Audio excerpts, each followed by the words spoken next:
Thank you so much, Casey and Neuroptima, for allowing me to come here and to talk to you guys about Tilt. I hope you guys find this information fun, enjoyable, and at least exciting or interesting.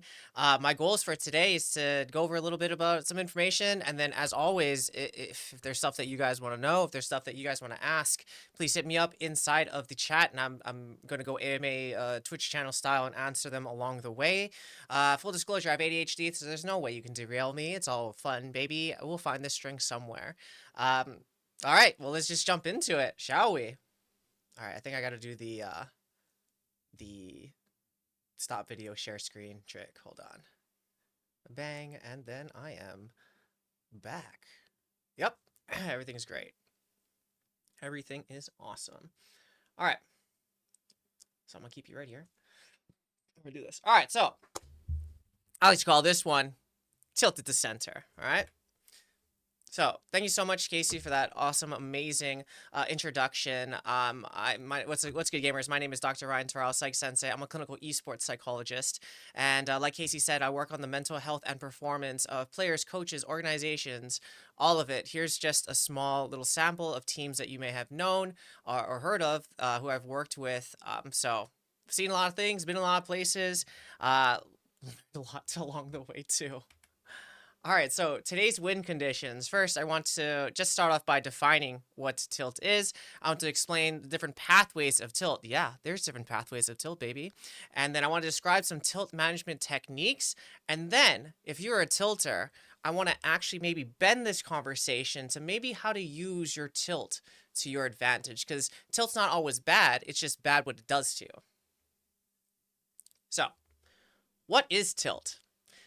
Very simply, tilt is basically losing emotional control and making poor decisions in game or out of game, whatever. Originally, some fun facts for you. There's a couple different places where people think that tilt originated from. The first place would be in poker, when people would say, "Oh, I'm on tilt," describing this emotional experience of making poor decisions when you have high negative emotional experiences, and then it affects your decision-making process, what you want to do, how you see the game, etc., etc. And then also another fun fact would be also comes from pinball. If you guys have played it, you know that one in the arcade that's long and you hit the balls with little paddles. It actually comes from when you tilt the pinball machine and it turns off. It says tilted, and then it shuts off, and then the ball goes into the hole, and then you lose. Me personally think the poker one is more apropos, but I've never thought about that. But yeah, if you tilt too hard, you shut off and you suck, and your ball goes in the hole, and you lose the game. Also, a fun fact about pinball is that it was originally a gambling machine, and then to make it a skill-based machine, they had to add the paddles in. So if you're good at trivia, that one's for you. All right, so as always, where I want to start is a moment of self-awareness for all of you. So if you got a paper, a pencil, you got a Google Doc open, take a second to answer these questions. All right, the first one I want you to think about, the first one I want you to really look back in your memory is, okay, why do you tilt? Like, when you tilt, like, what causes you to tilt? What's the reason you're tilting? Like, think of it. Because the reason I want you to think of this question is because typically there's a pattern in your behavior. There are certain triggers that cause you to tilt. There's certain reasons that you tilt. There's certain scenarios that are more tilting than others. So why do you tilt in particular? Next, I want you to think about, how do you know when you're tilted? Is there a body sensation? Do you just find your fist through the monitor? Are you slamming the desks? Or is it just an audible what's your sign? The reason is, how can we change anything, make any intervention, stop the thing from happening if we're not even aware of what your symptoms are of tilt? Is it more of a cognitive experience where you're thinking a lot of things? Is it more a somatic, more somatic experience where you feel in your body? Maybe you feel shaky. Maybe your heart's pounding. Maybe you're sweating. I don't know. But how do you know when you're tilted? Do you sound a certain way? Do you say certain words? Do you kick your dog? I don't know. But how do you know you're tilted? Next, what does your tilt make you do? Does it make you FF really quickly? Does it make you throw your mouse?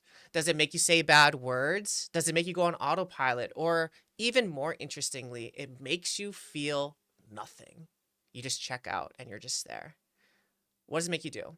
Because it's also really important to understand the triggers and then what those triggers make you do in your patterns of behaviors in your relationship with tilt. Okay. Number 4, when do you get tilted? Is it at the beginning of the game? Is it at the end of the game? Is it the middle of the game? Is it when you review the game? Is it when you talk to your friends about the game? When do you get tilted? It's also really important because then if you know when you get tilted, there's different things we can do to decrease that tilt over time or when that thing actually happens. And also if you're tilting at the beginning of the game, bro, that's a big issue.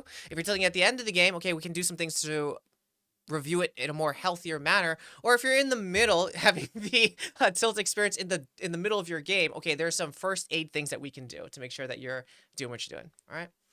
And lastly, I want you to think about this.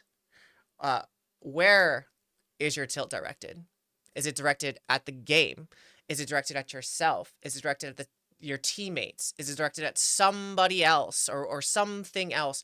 Where is it directed? Because depending on where it's directed, we can actually see, is it in your control? Are you mad at things outside like the game? Or are you mad at yourself? Or are you mad at things that happen to you? Because now we're talking about the control that you can exert to decrease or refocus on how to use that tilt. Directed at Jacob, lol. All right. So you might know a lot of this, you might have even experienced it, but let's go over some like really quick things about what tilt does that is not really good. And I just really want to highlight these 3 points. We're going to go in depth in them just a little bit. So first and foremost, it hijacks your attention. It makes you think and focus on things that aren't really helpful for you to win this game or for you to actually think about these things while you're trying to do something else. Number 2, it shifts your perception of control. And what I mean by that is like it shifts your thinking of this is in my control to things that are outside of your control. And if you're focused on things that are outside your control, it's really hard to do anything about it. Thus, the tilt is a circular thing. And lastly, the third thing is it changes the way that you think and the way you play. It changes what you think is possible, the outcome of the game, where the game is going, or what even you can do in this game. Okay.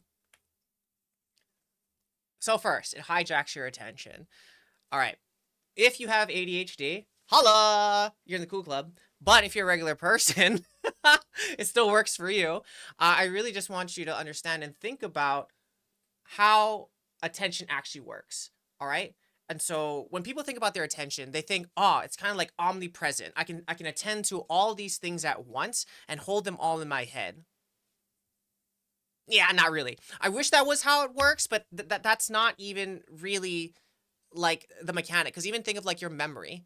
Think of like I don't know, think of like the last game that you won, or maybe a really big tournament that you did really well in, or maybe that high score or that like PR that you got in maybe your aim training drill and how good that felt. Okay, when's the last time you thought of that?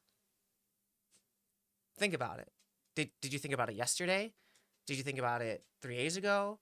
Or did you just think about it because I told you to think about it? Probably because I directed your attention there, thus you had to go back in your brains, bring it back up, and shift your focus shift your attention, your focus to that memory that you just recalled. Right? It's kind of like that pink elephant thing, where if you think of a pink elephant, it's because I told you to think about the pink elephant, not because you thought of the pink elephant by yourself. Okay? So attention kind of works the same way, where I want you to imagine it's like a flashlight. Okay? So imagine like you're in a dark, dark room, and you turn this flashlight on, and all you see is this beam of light. Right? And in the middle, the beam is really bright, really focused. But on the edges, it gets kind of blurry until eventually it's black again, right? I want you to imagine that's how your attention works. It's a spotlight that you focus on and that you need to control and move around. But I want you to imagine that the dude controlling the floodlight or the spotlight, they got other things in their minds. Maybe they want to pay attention to that person in the audience, or maybe they want to like focus on that hot dog stand because they're hungry, or maybe they just get bored of looking at what's in front of them and kind of just gaze off into the ceiling. So the goal of your attention is to make sure that the dude controlling the spotlight is controlling it, aiming it exactly where you want it for as long as you want it there for. But like I said, the attention is focused in the middle and then gets blurry at the end. What I'm trying to highlight here is when you're thinking about something, that is where your attention is, and it's really hard to see or hold other things that is not focused right in the middle. Okay? So if you think about what tilt does, you get really upset, you get really angry, and then what does that person do? They focus on the thing that you're upset with. They hard focus on the stupid thing that happened. They hard focus on the shoulda, coulda, woulda, dang, what I do. Or, man, just because I made this mistake, the game is so much more harder into the future. So really, the biggest thing that tilt does is that it shifts your attention away from the present right here and now to either something in the past that we cannot fix anymore. It is finished. It is done. It is over. Or too much to the future where if we don't pay attention to things right now, that future may be a fable because we're not doing the things to get there. So if you really think about perfect esports, I want you to think about present here to about a minute into the past, so about a minute 30 into the future. Because it's important that you have some idea of what just happened so you can make better plans for the future, and you think about what's going to happen in the future so you can get there. But as soon as we go too far into the past or the future, we are now playing in realities that no longer exist or have already finished. Okay? Lastly, the way that I think tilt really screws you up is that instead of being objective and focused on the things that you could do to make your outcome or your win condition come closer to you, instead it helps you focus on the negative emotions, the bad feelings, the ugh, that don't really help you get there, but instead help you get stuck and ruminate on how bad it sucks right here, right now. I'm not saying that it doesn't. All I'm saying is those feelings aren't going to help you right now to progress to the future, the one that you want. All right. Not only does it shift your my guy has really shaky hands right too. Not only does it shift your perception, shift your focus and where you're focusing on, but it also really affects your perception of control. And so another moment of awareness for you, when you get tilted, where does your sense of control go? Does it shift internally to things that you can do, or does it shift externally to the things that are happening to you outside? So, for example, internally, things that you can do, mindset shifts that you can have, things that you can actually execute on the map or in the game, or you focus externally about what your teammates are doing, what the enemy team is doing, how BS that shot was, that it was an exploit in the meta, etc., etc. Typically, what happens when you get tilted is that your control gets shifted outside of you. These things are happening to me, even if I have to do my best, it doesn't matter because these people are going to throw. The enemy just seems to know what I'm going to be doing. There's nothing really I can do to stop them. And once your control gets shifted to the external position, it's very hard to ground yourself and to find the things that you can do to, again, better your position, better the outcome of your game. So it kind of robs your control when you want to regain it. Also, connected to that, it shifts it from objectivity to our own personal delusions. And what I mean by that is everyone said, wow, this game feels really hard. This game feels really unwinnable. Man, I can't really do anything. They're just going to stop me.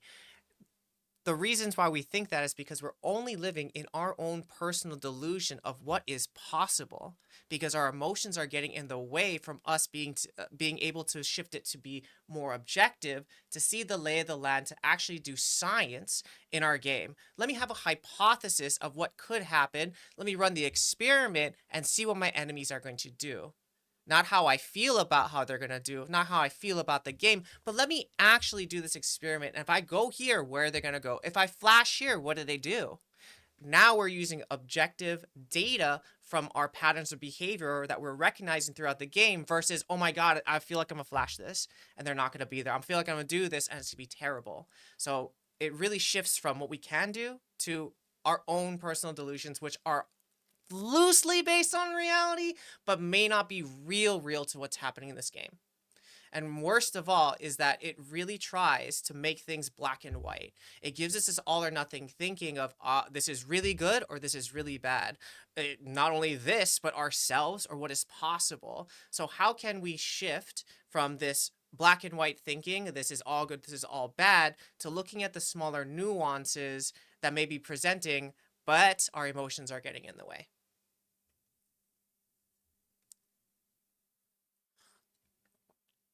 And thirdly, tilt changes the way you think and the way you play. I mean, come on, everyone's been there, right?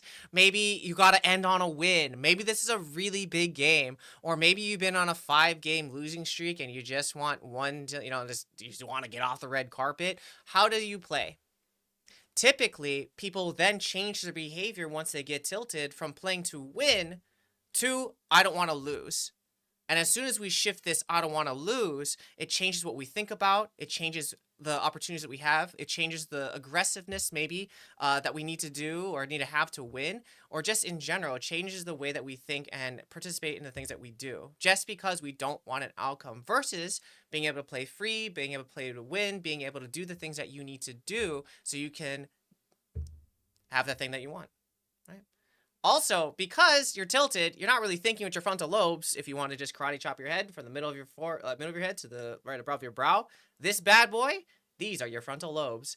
You need these. These are responsible for critical thinking, planning, stress management, emotional regulation, all these things that are super duper important to gaming and life in general. But once this bad boy goes off, you're now thinking really impulsively. You're not utilizing the structures that are really key for you to be thinking about the long-term game.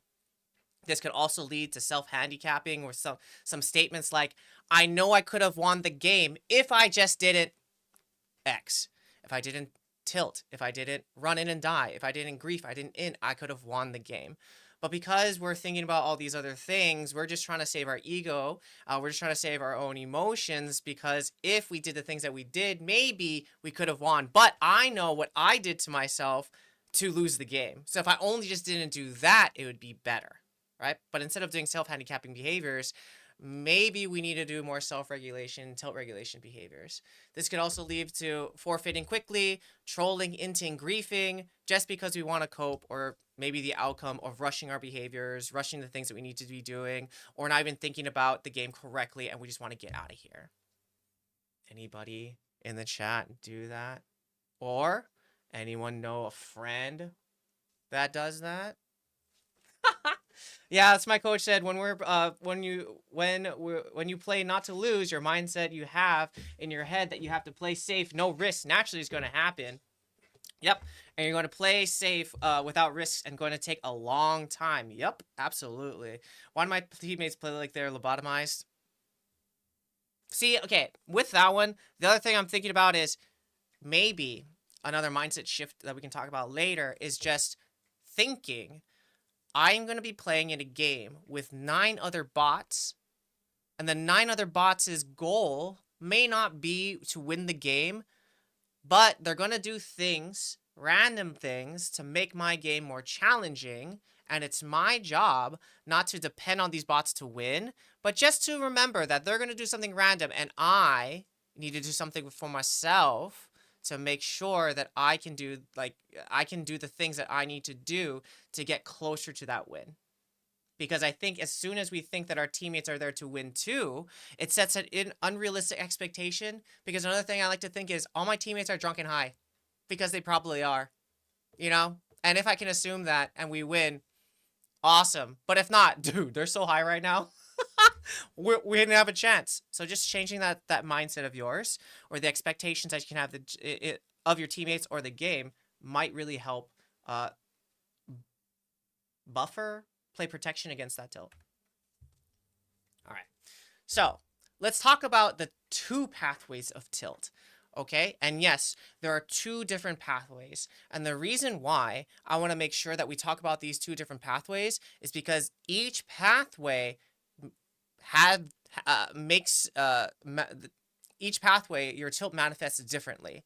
All right, and if you're using one strategy or techniques for either one, but they're incorrect, it's kind of like mopping a carpet. Yeah, you're trying to get it clean, but you're using the wrong tool, wrong technique for the wrong job. You know what I mean?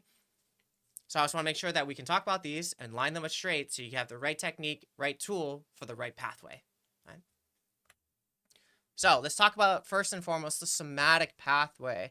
Okay, this is of the body, your somatic body. I want you to think of sympathetic, parasympathetic nervous system. All right, big words, flight or fight. That is the common words for that. Okay, so when I want you to think about sympathetic, that is like the flight or fight. That is like your body being sympathetic to the situation you're in. That's at least the way I memorized it for Psych 101. So for example, if a tiger comes or a saber-tooth tiger comes, my sympathetic nervous system is going to tell me, oh my God, it's going to kill you. We got a couple different options. We got fight, we got flight, we got freeze, and we got another F, and that other F is another one. But fight, flight, freeze, right? That is typically what we think of sympathetic. So if that happens, you might notice your pupils might get dilated, your heart may start beating, you may start shaking, you may start sweating, you might start feeling a little antsy,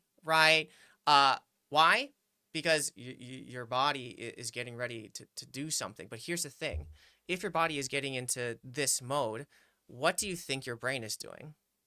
How much cognitive processing is your brain doing if it hits sympathetic? Probably not a lot, because let's be real. Tiger coming at me, do I have to think, oh man, that tiger's got about, I don't know, 100 teeth, pretty sharp.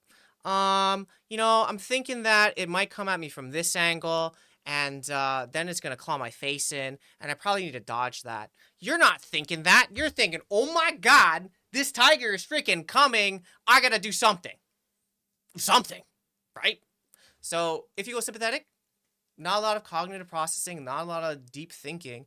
It's a lot of reaction to what is happening in the here and now, which may not be so great to high intensity games when you need to be thinking about and critically thinking and planning all the things that you need to be doing. All right. So if we're talking of the body and we're trying to relax your body, maybe if you feel tight or tense or whatever, all right, there's some things we can do. All right, everyone's heard of breathing. Yes? All right, so if you want, there's some things that we can do with breathing, or some checks that we can put in place for your breathing in your game. So for example, box breath, I love it.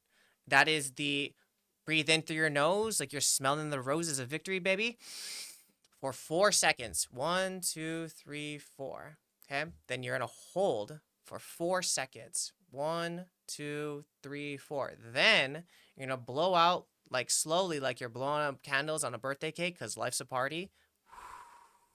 1, 2, 3, 4. You're gonna hold again for 4. 1, 2, 3, 4, and then again through the nose again for 4. Okay, that's one box. All right. If you want, and the holding is kind of hard, you can take out the holds in the middle. Okay, I believe they call that water breath or something different. But you can also go breathe in for 4 seconds, breathe out for 4 seconds. You can elongate it if you want to make it more calming. But the thing I want to talk about breathing is you can use it for different things. For example, if you want to hype yourself up and you're too chill, you can breathe faster. If you do that, your heart rate will also increase. Okay, but we're doing it to calm, relax, and focus. So that's why we're taking slower, deeper breaths. All right. If you want to integrate breathing into your training, there's ways that we can do that. For example, if you want to practice right now, I want you to get your pulse. So either put it on your neck. You can also put it on your wrist, okay? You should just be quiet, and you're going to feel like a boom, boom, boom on your fingers, okay? Find your pulse. Or if you got the tech, if you got an Apple Watch or whatever, you can also use that to find your heart rate. Oh, that'll be found as heart rate. Okay. I want you at a cool, calm, collected state. So this is before you start training, okay? I want you to find your pulse, and I want you to set a timer for 30 seconds, okay? Go and start counting. Okay, after the timer goes up, bing, bing, bing, multiply that number by 2. That right there is your resting heart rate, my friend. Okay? Now, after that, go play your game. Okay? Then after you see that victory screen, okay, I want you to do it again. 30 seconds, put the timer on, start counting. Okay, timer goes up, multiply that number by 2. That is your elevated post-playing heart rate. Okay, now there should be a difference. Either it's going to be higher, which is more common, lower, I haven't seen that one, but typically it's higher. Okay, so the goal will then be to take a break, go like get up, walk, chill, take a couple of deep breaths, and then do it again right before you want to play. And the goal would be to match that resting heart rate. Then you know my body, my somatic symptoms are chill enough for me to proceed not tilted. Or relax, chilling, so I can do that, right? And it might take you a little bit to bring your heart rate down or back up to baseline. But if you do this, now you know what baseline is. Okay? Other ways to decrease your somatic pathway of tilt: go for a walk, go outside, go running, go exercise, go lift weights. Because the tension in your body can also be released because it feels like it needs to do something. It's got to fight that tiger. Go fight in the gym. Go take a run. Get it out of your system. Okay? The other way could also be, listen, you could be tired. You could be fatigued where you don't have the resources, physical resources, to continue playing at a high level. So take a break, go to sleep, replenish those resources. Okay? Breathing, like resting 150 BM. Whoa, we got to bring that down, my boy. We got to bring this down. Bro, when I have something on the line, it's like booming, sensei. I don't think I have time for that. I have one game next. There's always time, my boy. There's always time. Go take a break, take a walk, and chill. Also, these things that I'm talking about, yes, we can do them once. We can do them twice. But most importantly, the way that these techniques work the best is if you create a system and a process that you do consistently to help you decrease your tilt. Because yeah, a one-off is great, but if this is just something I do now, even better. Walk for 30 seconds, bro, that's great. Walking is great for 30 seconds. Get up, go to the kitchen, take a walk around the house, whatever. Shaw looks at his bank account. Hey, bro, that would make me feel better too. All right. So that's the somatic pathway, okay? So of the body. Now we're going to talk about your cognitive pathway, so of your mind. Me personally, I love this triangle. I believe in the CBT triangle where your thoughts, your behaviors, and your emotions are all connected. Because your thoughts make you do stuff. You're doing stuff. Your behaviors can make you feel things, and your feelings affect your thoughts, and vice versa. They're all connected, especially with tilt. Because think of it. You have the behavior of tilt, the sighing, the hitting, the ughs, the shutting down, right? That's your behavior. But then you think about the thoughts. What is making you tilt? What are you thinking about as you tilt? Where is your tilt focused? And then you have the feeling. And all of these things play into each other depending on how you, what's more important to you, what's bigger and comes out. But if we're going to play that pentagram thing, when you play like an MMO and you put points into strength or dexterity or I don't know, the talking one or stealth or whatever. It's like that for everyone. Some people's thoughts may be more some people may be more affected by their thoughts. Some people may be more affected by their behaviors. Some people may be affected more by their emotions. Everyone is different. At the same time, these three things always play with each other in their representation of tilt. All right. So when I'm talking about the cognitive pathways and some techniques that you can do, I want you to think about Jonathan. Is here? Jonathan, shout out, bro. I love the metaphor that he gave, where he gave this metaphor of a cup of water, and each action, each thought, each behavior, you take a swig from that water, and there's only so much you can drink from that cup of water before it's empty. Okay, I loved that visualization. Another way that I like to think about it too is I want you to think of a battery, like a cognitive battery. Okay, so everyone's born with this battery, and just off the clip from genetics, some people are born with a bigger battery, some people are born with a smaller battery, if you know what I mean. But here's the thing, according to research, yes, there is a genetic size to how big your battery is. However, research also shows that it doesn't always matter about the size of the battery, but instead how efficiently you use the battery and what's inside of it. All right. So what I mean by that is unlucky. Some people are just easier because they have much more energy and a much more bigger battery. At the same time, if they're unable to manage the energy or manage their thoughts or manage the energy going out of this battery, may not be that great. So the reason I'm saying this is there's different ways that you personally could understand how much energy you have, how you want to utilize it, where it gets wasted, and we can learn different techniques to better manage this energy that you have, because the two leading causes of tilt is boredom and frustration. Boredom and frustration. Okay, if anyone, I don't know if you've dealt with a friend or whatever, anyone's been through a breakup or a really bad loss or something that feels really, really bad. Anyone out there? Give me a F in chat. Yo, if you have, oh, there's a couple Fs. Oh, 3 Fs. If you have, all right, a common phenomenon that you might have experienced is that it might get worse at night. Wow, I'm thinking about it, but the only time I think about it is at night before I go to bed, and then I can't go to sleep because, oh, it's just so sad. It's a tilter. The reason why it sucks worse at night is because you used your cognitive resources all day. You use your cognitive defenses all day, and you've depleted them. And now that they're gone, your thoughts come back, and that's what you're thinking about. It's kind of like if I told you, okay, hold this out on your hand as long as you can. You could probably hold this all day. It's not very heavy, you know, it looks pretty cool. It fits in my hand. You could probably hold this all day. But eventually, it's gonna get heavy. And it's gonna go down. And that's exactly how your cognitive resources work too. You can do this all day, but eventually you're gonna use up enough energy where it's get harder and harder for you to hold and things leak back in. So that's what I'm talking about of cognitive battery management. All right, so if you're getting tilted, the first thing I want you to do is I want you to get up from your chair and I want you to change your environment, okay? Go take a break. You're probably really, really tired cognitively, even though you don't think that you're physically tired because you sat in this position and you can hold this position a while. You are doing so much thinking in your game. You're making so many decisions in your game, and now you're at that point of decision fatigue. So now we have to figure out how to put more energy back into your battery or save some of that energy so we can use it to its full potential. Okay?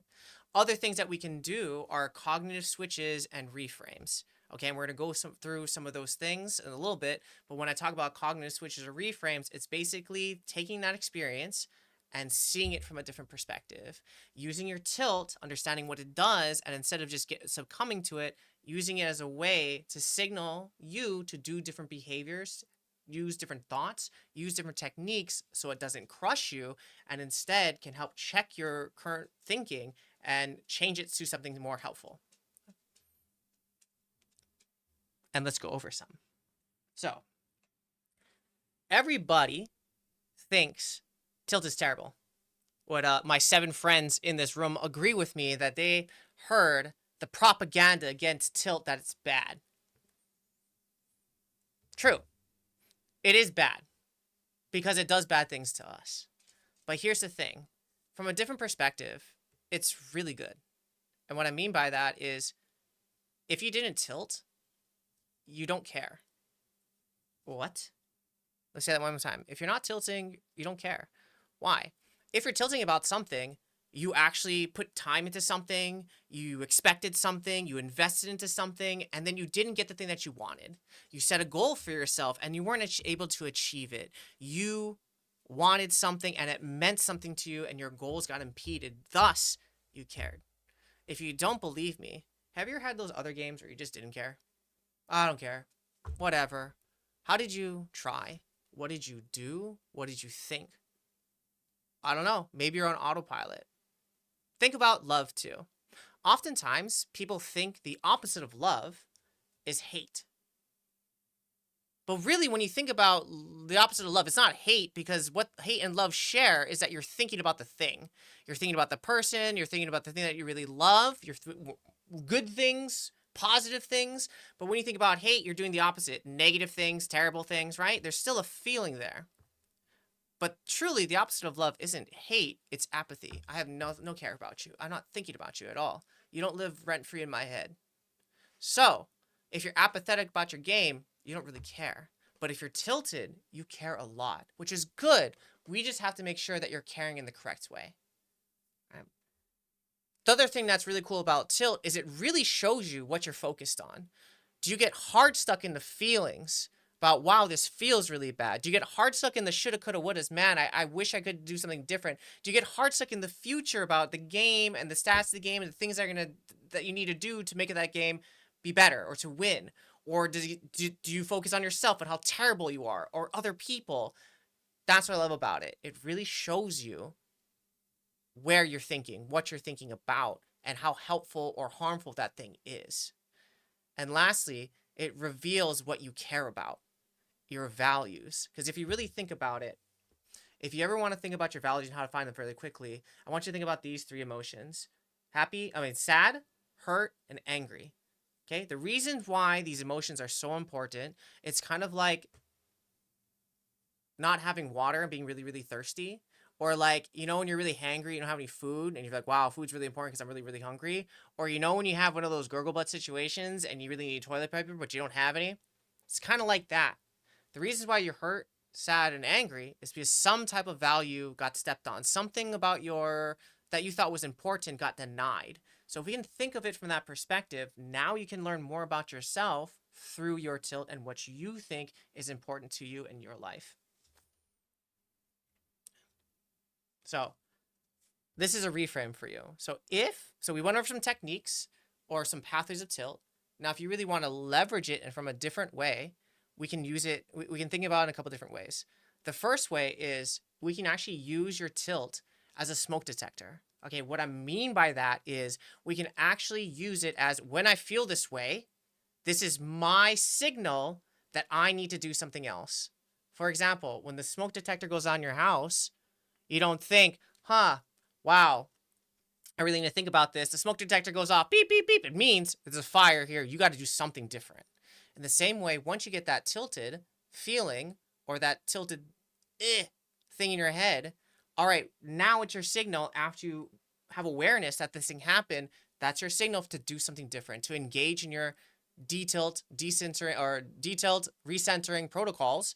Is it getting something to eat? Is it standing up? Is it shifting your focus on something more helpful? Is it thinking, what's my next step versus what went wrong? I'm not sure. But once you feel this way, that's your signal to do something different. Okay? Another way that you can really use your tilt is that it's a really good fuel. Okay, it's a super good fuel. What I mean by that is that it really helps some people move, right? Anyone get really, really tilted and then it like really sharpens your focus, or get really, really tilted and you just win the game because you have like so much energy. It's like, I can win. It's great. But here's the thing. It's the equivalent of NOS, my perspective. Okay, what I mean by this is that it burns really bright. It helps you go faster, but it doesn't last very long. And if used incorrectly, your car goes boom. Okay? So tilt is a supplement to your gas. It is not a replacement to your gas. Okay? It's used to boost, but not to go, because it's a finite thing. You can't always be tilted. Okay, Hulk, you could be. But it's really hard to control and sustain for long periods of time. So yes, you can use it to help you focus, but remember, short periods of time. But instead, I want you to think as your tilt as the change factor of your behaviors, the change factor to your thoughts, the thing that makes you do different right when you experience it. So now that we're talking, now that we're thinking, what's really, really cool is you can diagnose, okay, am I more somatic? Am I more cognitive? Okay, once I experience this, this is my tilt protocol. These are things I'm going to do. These are things I'm going to do consistently to bring down my tilt. And here's the thing. Everyone's going to be different, and we're going to have to do some science to see what works best for you. All right, so if you want to use it as a smoke detector, what I love about it is that tilt is like pain. And what's cool about pain is that it cuts through everything. right? For example, you've been thinking, oh man, what am I gonna do today? And you burn your finger. All you're thinking about is like, oh my God, I burned my finger. That's it, right? Why? Because it's pain. So you can use tilt as an acronym, the thing I listen to, and now you can really pay attention to it, what's happening, when it's happening, and now you can use it for a cue as once I feel this, once I experience this, what's my next behavior? What do I want to do next? Okay, I went over this. Fuel, NOS, yes. I guess the last thing is, yeah, what's a more sustainable fuel than anger? The reason why I want you to think about this is because I do not want you to get burnt by the fuel that you have. Because oftentimes, if we do not check this fuel, it will consume us. It will go make you go boom. So how can we make sure that we're using appropriate amounts at the correct time so we do not get burnt? And as always, my friends, this is the thing. When people think about learning, when people think about change, they think about just a behavior. But unfortunately, if that was true, everyone would be doing it. And also, it would last a very long time. But here's the thing. We cannot change unless we're aware of the thing that we want to change, or the thing is happening so we can do something different. So the most important thing after this talk is I want you all to be a little more aware of what your tilt is, how it affects you, what you think about, how does it make you feel, or what does it make you do, all these things. So then you can now use it as something else. Or once you experience it, we can start to begin to change behavior. All right. The other thing I want you to think about is the difference between perseveration and redirection. Okay? Tilt is really, really good at making us chew cud, to really making us think about again and again and again that terrible thing happened. All right? But think of that. If that's where you're stuck, guess what you're not doing? Things that actively get you out of that position. So instead of perseveration, I want you to redirect that thought, that energy to something that's going to help you be better than where you are right now. Anywhere is better than where we are. So instead of getting stuck and perseverating, where do you want to redirect that energy? And yes, we can create a specific system to trigger specific mindsets or behaviors when we get here. And at first, when we do create them, it's going to be manual. You're going to have to actively think, okay, I'm tilted and this is how I want to change my thought. Or I'm tilted and these are the things I need to do to make myself feel better. It may feel awkward, it may feel weird, but that's just because it's new, not because it's incorrect. I want to leave you with this one, okay? Oftentimes, when people go, man, that person's untiltable, or you watch pros play, and like, wow, that person has like a really solid mindset, all right? You just see the behavior. But what you didn't see is the thoughts changes in their minds, the different perceptions that they had to fix in their minds to allow them to do those external behaviors.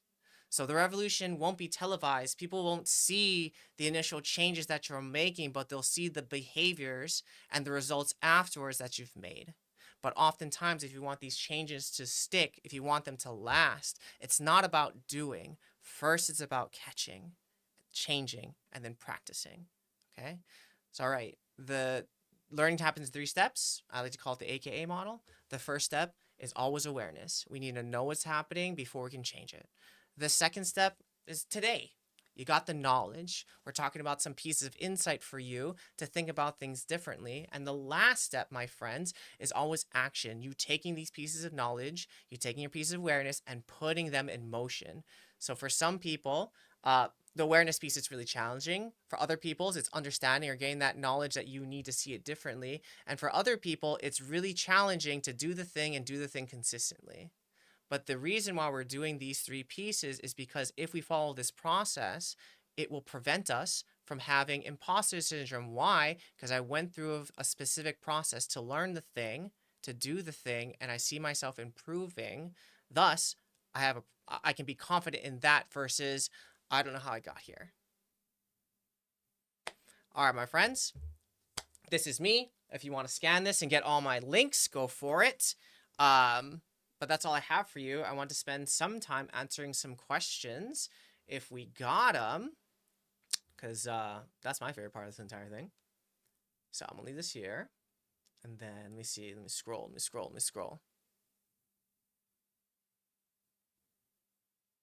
Actually, I see one from Casey. What do you recommend for people who, in good mindsets, want to be proactive and make changes and and make changes and productive. However, during tilt, they stop caring and get self-destructive. Not until the emotions calm do they regroup, but usually the damage is done. Ah, that's a really good one. That's a really good one. I mean, when you say the damage is done, is that with other people or is that with themselves? Um, I think if people want to be productive and make some changes, I think another piece of this is really going to be important. Another important piece of this is being able to show yourself some grace, because this is a learning process. This is not just, okay, I have the information, do it. I mean, if that was true, we'd all have six-pack abs, we'd all be millionaires, and we'd all be non-tilters. But listen, I think it's important for you to remember that through this process, you're going to fall straight in your face. You're not always going to be perfect. And the ability to pick yourself up, the ability to keep trying, that's the key. Because I want to make sure that we emphasize tilt management is not something you have or have not. Being untiltable is not just something you do, but it's something that we develop over time. It's a skill-based thing. So we can also apply that growth mindset to this area too, not just your game, not just how you see yourself, but we can make a growth mindset with focused, intentional time and effort. We can build this tilt management skill. We can increase the efficiency of our cognitive battery. But if it's this tilt thing with them, with other people, and for example, say Casey and I are playing a game, and I get tilted, and I just flame the fuck out of him, and now he's upset at me because I tilted off the face of the earth and I couldn't control my emotions.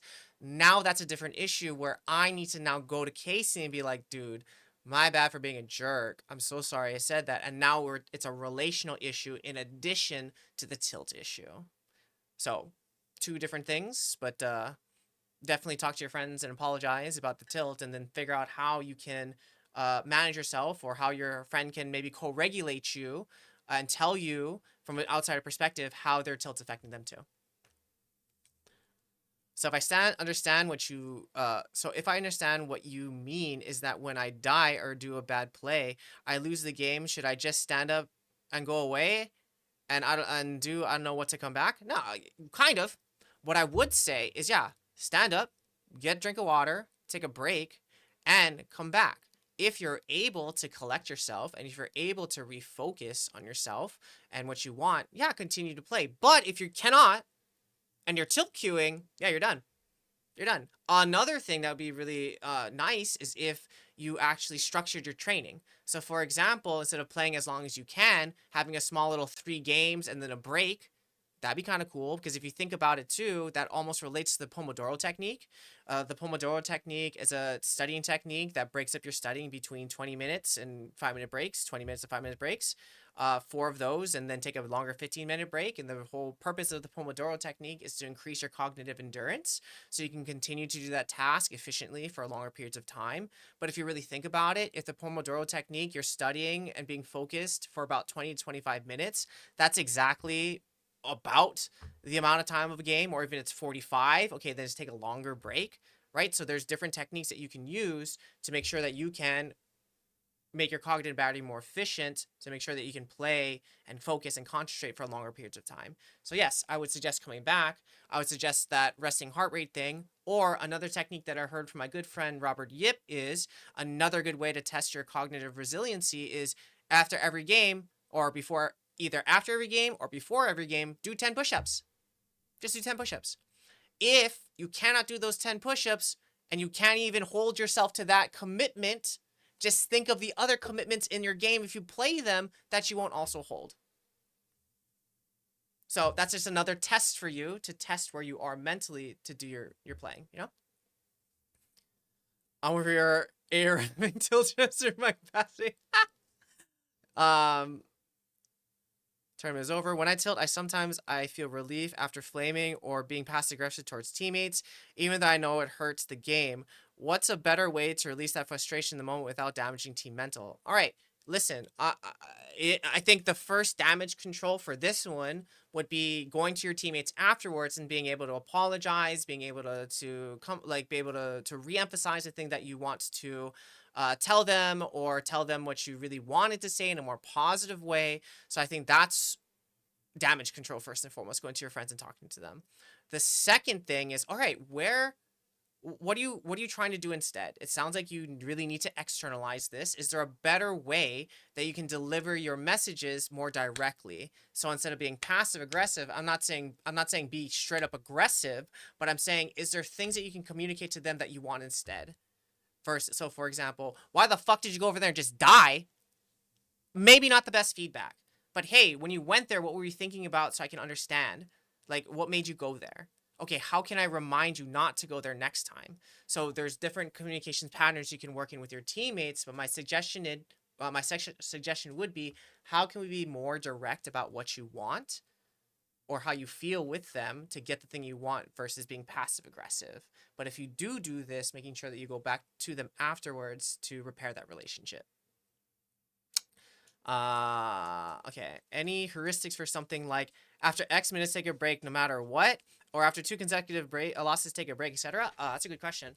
It really depends what you want to do. But yeah, I mean, I like the three game block. If you want to emulate the pros, play 3 games and then take a break, or after every game take a 10-minute break. Yeah, pros don't play scrims like straight. They also take breaks. So why shouldn't you? So I mean, I don't like hard and fast rules, but if you want some, I would say, yeah, play 2 to 3 games in a row. I'd also take a 5 to 10-minute break between each game, and after that third game, if you really want to, I'd actually do maybe a small VOD review of maybe all those 3 games for maybe the length of a game, so maybe 45 minutes or so, and then take a longer 10-20 minute break in general doing nothing, just to give yourself some space to play more games efficiently. That's how I would say. Yeah, why not try it? And this is science too for your own self, like what works best for you. These are great questions.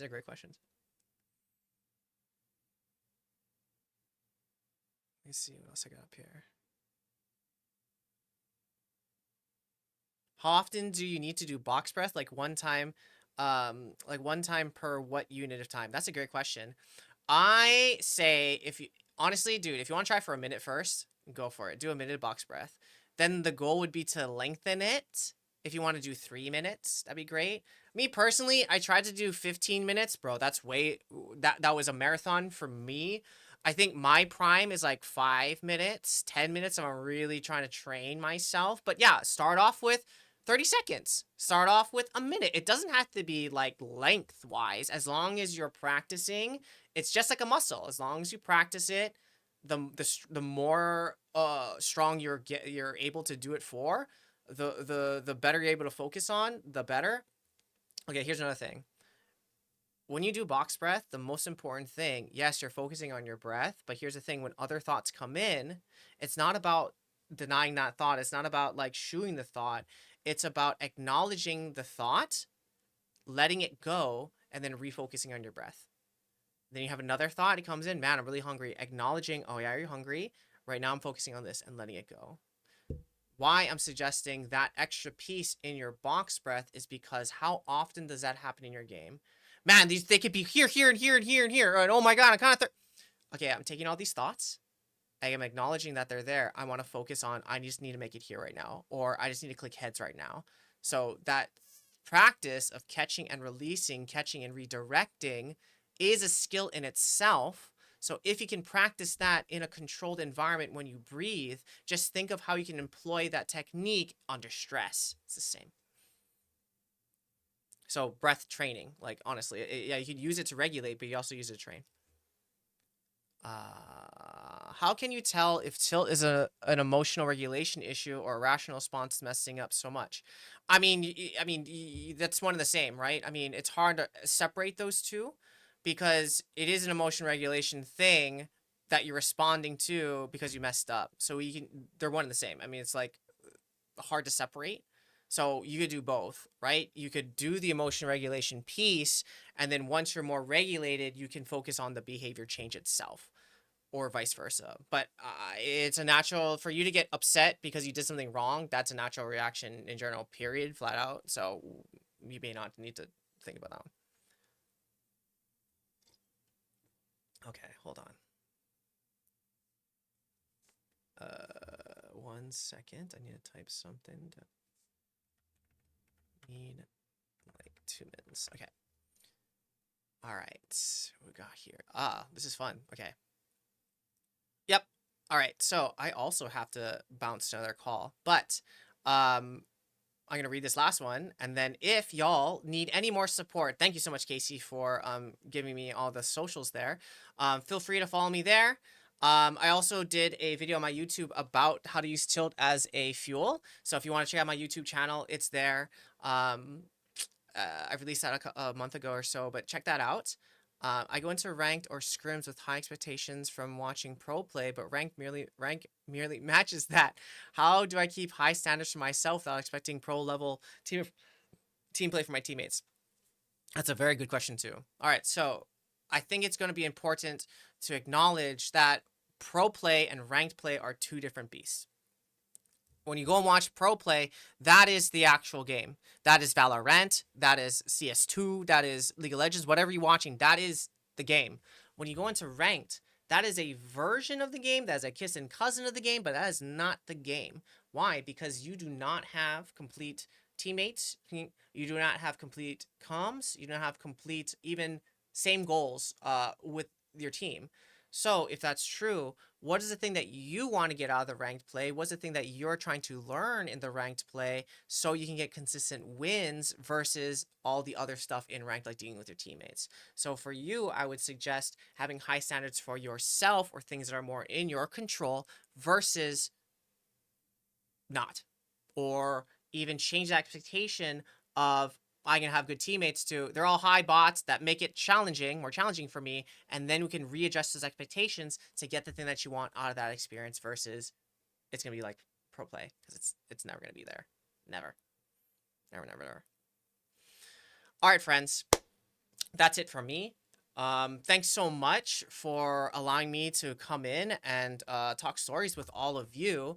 If there's things that you want to talk about, please send me a friend request or a DM via Discord. Or if you want to support me, please give me a follow, some likes. I try to post every day on my socials. And yeah, thank you so much, Casey, for allowing me to talk, and Neuroptima. And remember, friends, stronger men wins. All right. Well, you guys take it easy. Like I said, if you guys need anything, let me know. Pieces. Love you guys. Bye.